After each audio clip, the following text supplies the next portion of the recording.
मानवी तनेजा, सबसे बड़ी बात यह है कि बार बार स्टार्स को टारगेट करना, क्या कोई दहशत फैलाने की कोशिश करना है? आपने एल गैंग की जो बात की, आप एल कंपनी की जो बात कर रही हैं, लॉरेंस गैंग का जो आप जिक्र कर रही हैं, तो क्या सितारों के अंदर जो स्टार्स हैं उनमें दहशत बैठ जाए, ऐसी कोई कोशिश हो रही है इसके जरिए? हाँ, देखिए, बहुत साल पहले जो डी कंपनी, इस वक्त डी कंपनी मुंबई पे राज करती थी, तो कहीं ना कहीं उसका जो रेप्रेशन है वो चाहती है एल कंपनी कि अब उसका राज हो। तो उसके राज के लिए पहले तो डर है, इनका जो बिजनेस है वो डर से ही चलता है और तो किसी चीज से नहीं चलता। तो ये कहीं ना कहीं ये डर का माहौल क्रिएट करना चाहती है और डर पैदा करना चाहती है, इसीलिए ये इस वक्त सिर्फ हाई प्रोफाइल लोग और सेलिब्रिटीज को टारगेट कर रही है। एक बात मैं बोलना चाहती हूँ कि वेपन्स का कॉम्बिनेशन, वेपन का ये कॉम्बिनेशन यूज कर रहे हैं। मैं मानती हूँ कि कई जगह ये बहुत यूनिक वेपन यूज कर रहे हैं, जो वेपन्स सिर्फ आर्म्ड फोर्सेस के पास होती है, जैसे 9mm की जो पिस्टल है बाबा सिद्दीकी के टाइम पे यूज हुई थी, और AN-94 रशियन असॉल्ट जो थी वो इंपोर्ट करी गई थी ड्रोन के थ्रू, जो असेंबल हुई थी।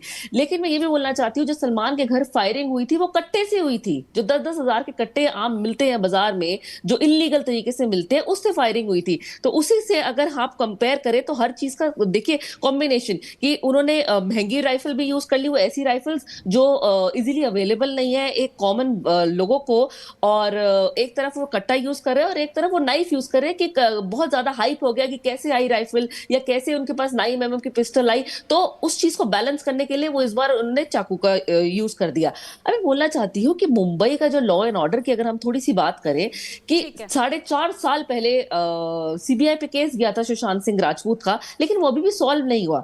कहीं ना कहीं आप सिचुएशन को खुद हैंडल नहीं कर पा रहे। अगर आप केस को सॉल्व कर दें, अगर आप चीजें बिल्कुल सामने लेकर के आ जाए, अगर आप कन्विक्ट कर पाए कि किसने ये करा है, तो मुझे लगता है चीजें बहुत बेहतर हो जाएंगी। अगर हम सिद्धू मूसेवाला की केस, चलिए आपके पास वापस लौटेंगे मानवी तनेजा जी, लेकिन उससे पहले कुछ तस्वीरें सामने आ रही है, वो जरा दर्शकों को बता दें, क्योंकि देखिए लगातार पुलिस जो है पूरे मामले को लेकर छानबीन कर रही है, और ये एक नई तस्वीर आपको दिखा रहे हैं, लाइव तस्वीर है, जहां ऑटो ड्राइवर, ये वही ऑटो ड्राइवर है जिसे पुलिस ने पूछताछ के लिए बुलाया है, जो सैफ अली खान को उस रात हॉस्पिटल लेकर पहुंचा था, और उसने पूरी कहानी बताई है कि उस रात आखिर क्या हुआ, सैफ अली खान को वो हॉस्पिटल लेकर कैसे पहुंचा, और सैफ अली खान के साथ उस रात ऑटो में कौन मौजूद था। और इसके बाद से ही कई सवाल भी उठने लगे हैं। उसी बीच बड़ी खबर आपको बता दें, ऑटो ड्राइवर से अब पूछताछ होगी, ऑटो ड्राइवर से बांद्रा थाने में पूछताछ की जाएगी, और ऑटो ड्राइवर पहुंच चुका है पुलिस थाने, ये तस्वीर भी आपको दिखा रहे हैं, और हो सकता है कि इस पूछताछ के जरिए पुलिस को कोई अहम सुराग भी लगे, क्योंकि अब तक 50 से ज्यादा लोगों से पुलिस पूछताछ कर चुकी है, करीना कपूर के बयान भी दर्ज कर चुकी है, सैफ अली खान से भी पूछताछ होगी, और इसी बीच ये बड़ी जानकारी सामने आ रही है जहां ऑटो ड्राइवर से पूछताछ अब होनी है। और सागर हमारे साथ लगातार जुड़े हुए हैं। सागर, अब उस ऑटो ड्राइवर से पूछताछ होगी जो सैफ अली खान को उस रात लीलावती अस्पताल लेकर पहुंचा, इसे लेकर क्या जानकारी आपके पास?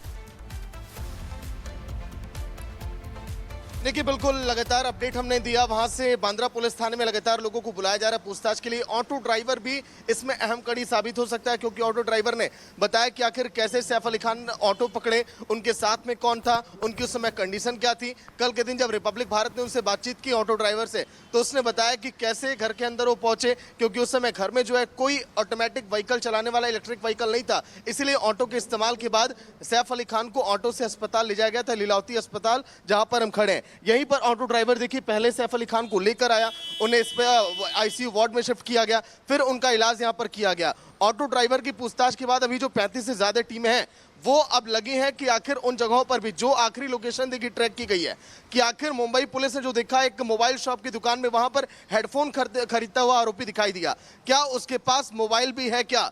अगर उस मोबाइल के बारे में अगर मुंबई पुलिस को अगर पता चल जाए पुनीता सुमित, तो शायद आरोपी तक बड़े आसानी से मुंबई पुलिस पहुंच जाएगी। लेकिन अभी तक वो जो आरोपी है पूरी तरह से अनजान है, उसका प्रोफाइल क्या है, उसका बैकग्राउंड क्या है, इस बारे में लगातार तलाश तो कर रही है, लेकिन अभी भी पुलिस के हाथ इसमें भी खाली है कि आखिर आरोपी का कनेक्शन कहां से है, आरोपी कैसे सैफ अली खान के घर में दाखिल हुआ। क्राइम ब्रांच की टीम अलग लगी है, मुंबई पुलिस अलग लगी है, क्योंकि ये पूरा मामला देखिए हाई प्रोफाइल अब बन चुका है। देश के एक एक दिग्गज हस्तियों की, बॉलीवुड सितारों की इस पे नजर है कि आखिर बॉलीवुड के दुश्मन अब कौन है, सैफ अली खान, सलमान खान, चाहे हम बात करें इसके पहले शाहरुख खान की, देखिए कई बड़े सवाल हैं जो सामने आने अभी बाकी हैं, और अब बड़ी जानकारी ये कि जो ऑटो ड्राइवर सैफ अली खान को अस्पताल लेकर पहुंचा था उससे भी पूछ पूछताछ अब यहां पर की जा रही है, उसके भी बयान दर्ज किए जाएंगे। विक्रम सर लगातार हमारे साथ यहां पर बने हुए सर, लेकिन इस पूरे पैटर्न में, इस पूरी घटना में वो सवाल भी हैं जिसका आपने शुरुआत में जिक्र कर दिया कि एंट्री कैसे आसानी से मिल जाती है, इतनी आसानी से शख्स गायब कहां हो जाता है, कोई सीसीटीवी फुटेज आखिर कहां पर है, अलग अलग जगह वो स्पॉट हो रहा है। और सर सवाल यह भी है कि सैफ अली खान जब अस्पताल जाते हैं तो ऑटो क्यों किया जाता है, उनके साथ बाकी लोग क्यों नहीं थे? सैफ अली खान के साथ जो दावा है कि उनका बेटा उनके साथ था, जो छोटा बेटा है वो उनके साथ था, तो यह भी सवाल कहीं ना कहीं इस पूरी मिस्ट्री को और ज्यादा मिस्टीरियस बना रहे हैं। मुझे 60 सेकंड दीजिएगा। ये इतने बड़े स्टार के यहां ड्राइवर रात को न रहना, ड्राइवर केवल ड्राइवर चालक नहीं होता है, वो सुरक्षा एपरेटस का एक बहुत महत्वपूर्ण अंग होता है।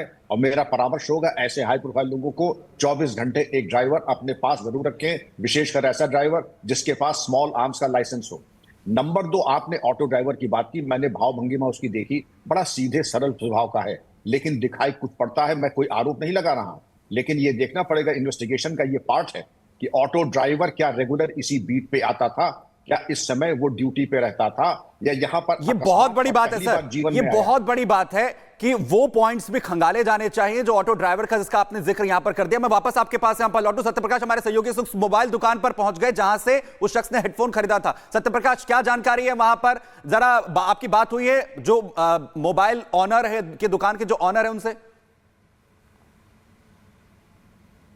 देखिए सुमित, इसी मोबाइल की दुकान पर जो संदिग्ध आरोपी है आया था और यहाँ से ईयरफोन लेकर गया था। मैं तस्वीरें दिखा रहा हूँ इस दुकान का, और इसी दुकान पर आया था। पुलिस कल शाम को आई थी और यहाँ पर जो सीसीटीवी लगे हुए हैं, सीसीटीवी जो कि यहाँ से लेकर गई है और दुकानदार जो है उससे पूछताछ किया है। और इनका कहना है कि जो भी पुलिस ने मांगा उसको हमने दिया है। जो आरोपी है यहाँ पे ग्राहक की तरह यहाँ पे आया और यहाँ पर उसने ईयरफोन लिया। ईयरफोन लेने के बाद यहाँ से निकल गया, किधर गया ये जानकारी नहीं है, लेकिन मुंबई पुलिस की टीम यहाँ पे आई थी और यहाँ से जो है डीवीआर लेके गई है। और डीवीआर लेके गई है, देख रही कि जो संदिग्ध यहाँ पे शख्स आया था, क्या जो सैफ अली खान के घर के अंदर का जो सीसीटीवी आया है कहीं वही शख्स नहीं है।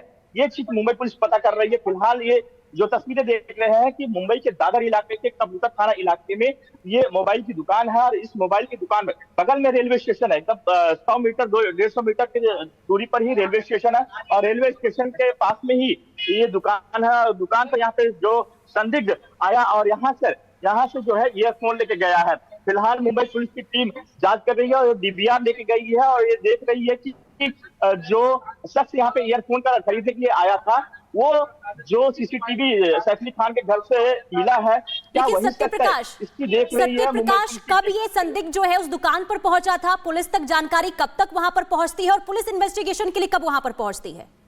जरा टाइमलाइन बताइए। देखिए मुंबई पुलिस की टीम कल आई थी और यहाँ से जो है आई और पहले दुकान